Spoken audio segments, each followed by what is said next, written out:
টমি নামে একটি দুষ্টু বিড়াল আর সোনালি নামে একটি শান্ত মুরগি থাকত। টমি সব সময় সোনালিকে জ্বালাতন করত, তার ডিম চুরি করত আর তাকে তাড়া করে বেড়াত। সোনালি ভয়ে ভয়ে থাকত। এক বিকেলে টমি সোনালিকে তাড়া করছিল। সোনালি খুব ভয় পেয়ে দ্রুত ছুটতে শুরু করল, কিন্তু দৌড়াতে গিয়ে একটা ছোট ডোবায় পড়ে গেল। ডোবার জল বেশ নোংরা ছিল। সোনালি ডোবায় পড়ায় খুব কষ্ট পেল। বিড়াল টমি যখন ডোবার কাছে এলো, তখন সে দেখল সোনালি ডোবায় হাবুডুবু খাচ্ছে। টমি সোনালিকে বিপদে দেখে প্রথমে খুব খুশি হল, কিন্তু তারপর তার মনে হলো সে তো শুধু সোনালিকে ভয় দেখাতে চেয়েছিল, এভাবে তাকে ডোবায় ফেলে দিতে চায়নি। টমি সঙ্গে সঙ্গে সোনালিকে বাঁচানোর জন্য হাত বাড়িয়ে দিল। সোনালি তখন প্রায় ডুবে যাচ্ছিল, কিন্তু টমির বাড়ানো হাত দেখে সে কোনোভাবে শক্তি পেল এবং সেই হাত ধরে উঠে এলো।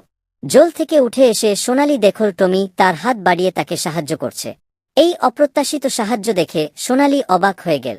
সেই দিন থেকে টমি আর সোনালি বন্ধু হয়ে গেল। টমি আর সোনালিকে জ্বালাতন করত না, বরং তারা একসঙ্গে খেলাধুলা করত। সোনালিও টমিকে আর ভয় পেত না। তারা বুঝতে পারল যে বন্ধুত্ব আর সাহায্য করার মতো ভালো আর কিছু নেই। সেই থেকে তারা ভালো বন্ধু হয়ে সুখে শান্তিতে বসবাস করতে লাগল।